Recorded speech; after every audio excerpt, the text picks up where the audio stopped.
And we're back with Pastor David Syme. Thank you for your time again, David. We're talking about your life of mission that through multiple continents. And I want to focus this morning on some of your time in Africa, which was a while ago. We're talking, these will be stories 40, 50 years 40, ago. 50 years ago. Yeah, a very different time, a very different place. Absolutely. The Africa today is a totally different place. And many of these stories would not have taken place if it was happening today. So you were in your early 20s when you and your wife decided to become missionaries. Yes. And move overseas. And what did that mean at the time for you both to be missionaries? I have to be very honest and say that although we had, as Christians, this concept of being missionaries for God and working and helping other people, we really didn't. It was a little bit obtuse because of the fact that we also wanted to travel the world. And so it was mixed. You know, there was an idea this would give us an opportunity to go and explore and see other places. Elizabeth had grown up in an outback village in central West Queensland and had never been out of that until she was about 16. And she read a lot. That's how she existed and grew, and she discovered through her reading that there was a bigger world out there. And so, of course, with her, you know, she really wanted to. She escaped the village at 16, came to Rockhampton, and then she came down to Avondale College and was baptized there and studied a little. And then we met. I just arrived as a 10-pound pom. So in that sense, we both had this concept of traveling. And but I graduated from a class where nearly 30% of the class afterwards went out to different places. So there was as missionaries. And this was as a nurse? As a nurse, yes, absolutely, as a nurse. And a third of all of your classmates? Yes. That was sort of the career path? Yes, and actually 2 of them died in service overseas. So there was a strong history of that. Okay. But in saying that, it was still kind of, where do we go? And we had to fill out a form, and it said, where would you prefer to go?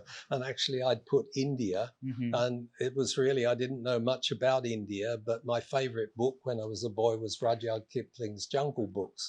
And so I had read that. And so I must confess, at the beginning, we didn't have a proper concept of missionaries as such in that setting, and that grew as we grew into the work that we were doing. So it began as a desire to see the world, to travel and work in your field, which was nursing, medical health. Yes, kind of as simple as that. Absolutely. And then as you're then now in the field, you're posted to Ethiopia. What does mission become? Okay. I think mission, just stepping back a little bit from that and adding something to it, we use the word missionaries, and as soon as you say that, people think about missionaries going over to convert people and those kind of things. And was that what mission was at that time? In a way, yes, and I think in a way it still is. However, with some qualifications, and that's what I want to make, because mission is not just a Christian word. It is a word that is used in the army, it's used politically, it's used by international organizations. When I worked with the United Nations during the Liberian Civil War in West Africa, every time I traveled, I had to fill out in French an ordre de mission, a mission order, which basically spelt out where I was going and why I was going, so that that could be shared by any authorities as I was going and asking for my protection. So in that setting, you know, the Army and the Navy and the Air Force all use the concept of doctrine, military doctrine. Right. And so in a sense, it's not just a term that is about Christian missionaries as such. It's an endeavour with an objective. Yes, and we have Salvation Army and hymns like Onward Christian Soldiers. So that concept of going for a specific purpose. Okay. And with orders from above. Right. In that sense, takes on a Christian context for you. And again, these are things that I see more clearly as I'm old and have time to sit back and reflect than they were right in my face at the time. So when we arrived in Ethiopia, we were actually had applied to go to India, but something happened very strangely that my father was a principal of Longbourn College in New Zealand. He had been there 6 months and he took the family for a break to Rotorua, where the thermal pools are. Oh, yeah. And during that, there was a terrible accident where, standing beside a lake, the beach that he was standing on was actually a sulfur crust, and it broke and dropped him into 165-degree water. The dog was killed almost instantly. My mother and brother pulled him out, and he died from his burns in Rotorua Hospital. So I had just finished postgraduate training at the Royal Victorian Eye, Ear, Nose and Throat down the road from here, in eye, ear, nose and throat, and taken that specialty. And I'd also finished from Sydney University a tropical medicine course. And we was kind of preparing, but really had no idea of what it would be like in the field. These days we have Mission Institute, people, anthropologists explain about culture and all those things, but we had nothing. We had a 1938 National Geographic. That was all we could find about where we were going. But how we were called was, while we'd applied to go to India, and there had been some talk by the church in Australia of us actually going to the islands, which is our main mission area. I sent my mother from New Zealand to go back to my father's mother and relatives there to kind of in England. So we sent her away for a couple of months to do that. And while she was there, one day she bumped into a friend of my father's. And he had come from Ethiopia. He was in charge of the church work in Ethiopia. He'd come to England looking for nurses. And he asked after her and he gave his condolences to her. And then he said, "So what are your boys doing?" And she said, "Oh, David is waiting for a call. He's not sure where or how. But anyway," he said, "I'm here looking for a nurse for a special new project in Ethiopia." And so that's how the call came. So actually through my father's death, and we talked about synchronicity. It's not always good things. There can be bad things as well. I don't believe for a minute that God brought that about in order to send us, but God has a way of turning brokenness into beauty, as the scriptures say. And so in that setting, we found ourselves on a ship, the Orsova P&O line, to Aden, and then flew to Djibouti and then up to Addis Ababa as missionaries to this new post. When we got there, we really knew nothing. There were many missionaries in our big hospital in Addis Ababa. And at that time, it was a feudal society in Ethiopia. What year would this have been? Do you remember? This was 1966. And the emperor, King Haile Selassie, was the emperor at that time, with strong in their culture, connections to the Old Testament and the time of Solomon and the Queen of Sheba. Right. That he was a descendant of that was strongly believed. But it was a feudal society. So we suddenly found ourselves going to a hospital in the center of Ethiopia, a town called Desi. There was a missionary doctor and his wife there, and another nurse, missionary, and then there was us. So we had a little bit of experience in a hospital setting. Okay. And so that was what I would describe today a typical missionary setting. We were nurses in a hospital. People came to us, they received treatment. Hopefully, they saw Christian love in practice in giving them good service, and then they would leave, and that would be it.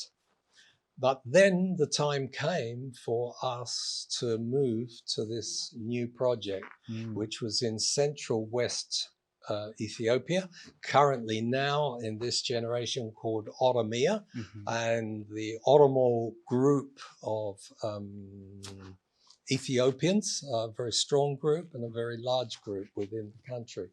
So we went to this mission station high in the mountains. We were living nearly 2,000 meters above sea level. And it was a lovely building built with Swedish funds through what became ADRA later on. Right. And there we were. We spoke a little bit of Amharic, and Amharic is very close to Aramaic and Hebrew in Bible terms. And so we were suddenly there, and we had to have a translator from English to Amharic, but they didn't speak Amharic there, they spoke Oromo.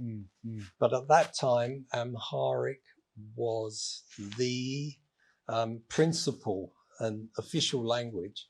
So as we got there, the next day, the translator quit and left us.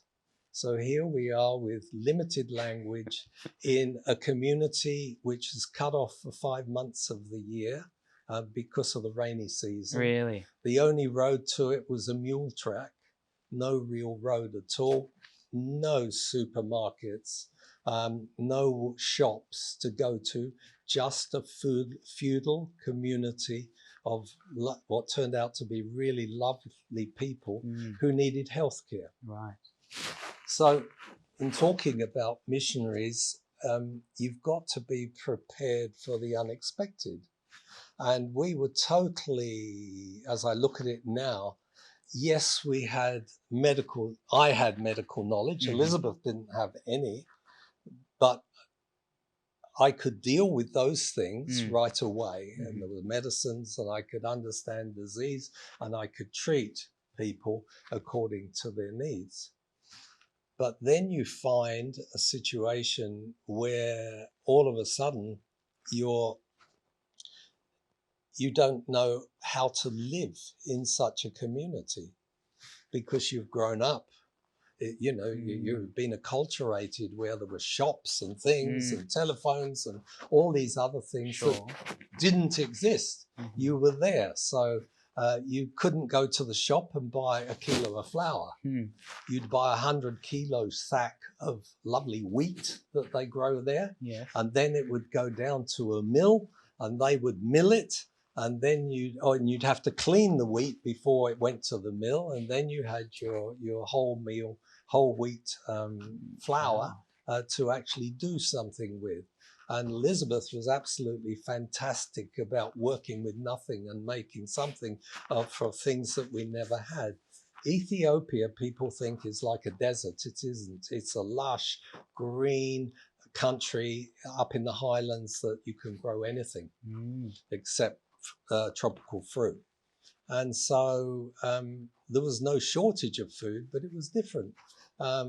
We didn't know how to do these things. As I look back on it now, what are the necessary things that come with being a successful missionary in that setting?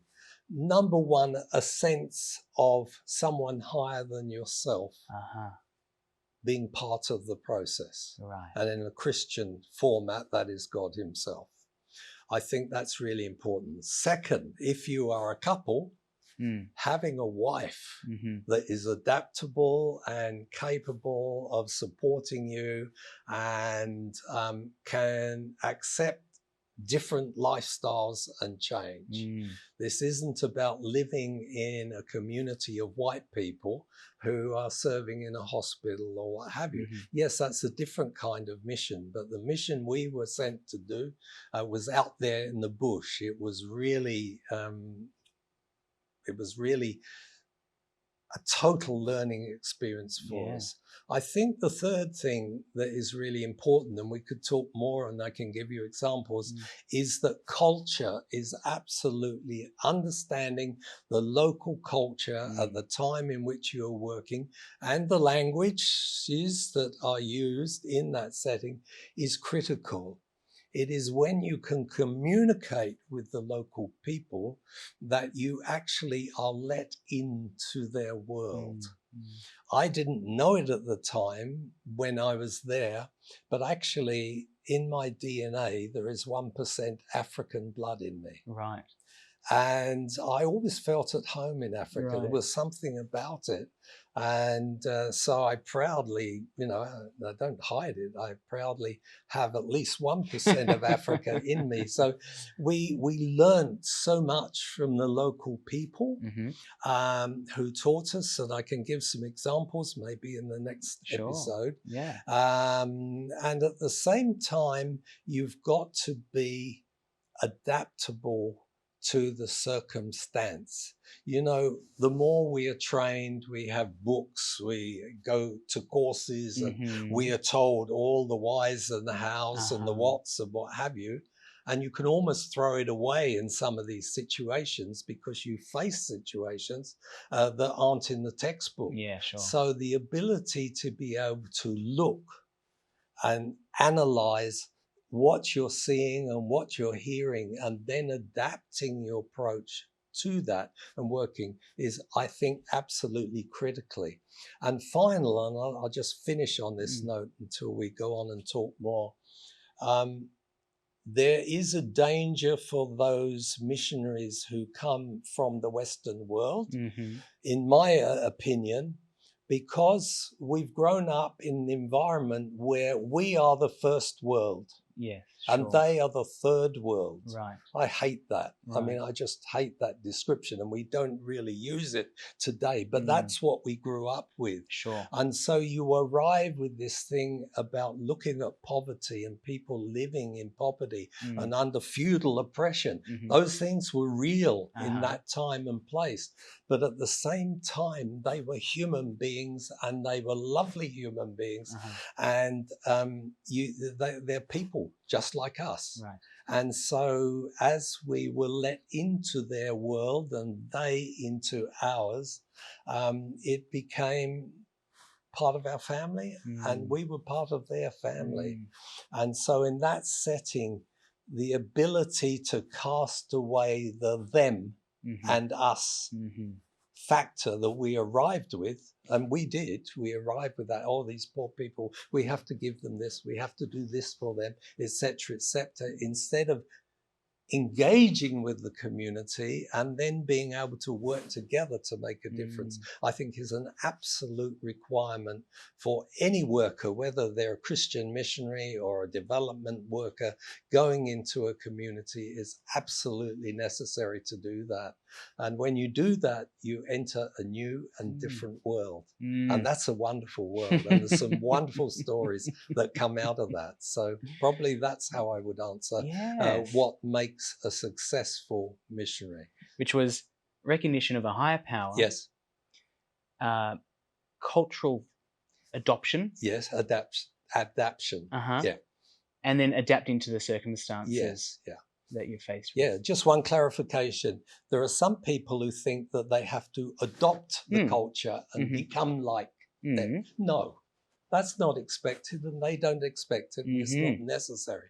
But it's understanding where they are, and it's understanding the context. Yes, when we study theology at college, and we look at the Old Testament and the stories of Jesus in the New Testament, we don't just pick a verse here and a verse there. We shouldn't. We have to look at the context. You look at the context of the story. You try and understand what was going on within that culture at that time in order to have a better understanding of what the teaching is from Scripture. We don't do that often enough. Well, David, that is, I think, very helpful for a new generation of mission-minded people in this world. So thank you for sharing some of those life lessons. It's a pleasure. All right, we'll be back.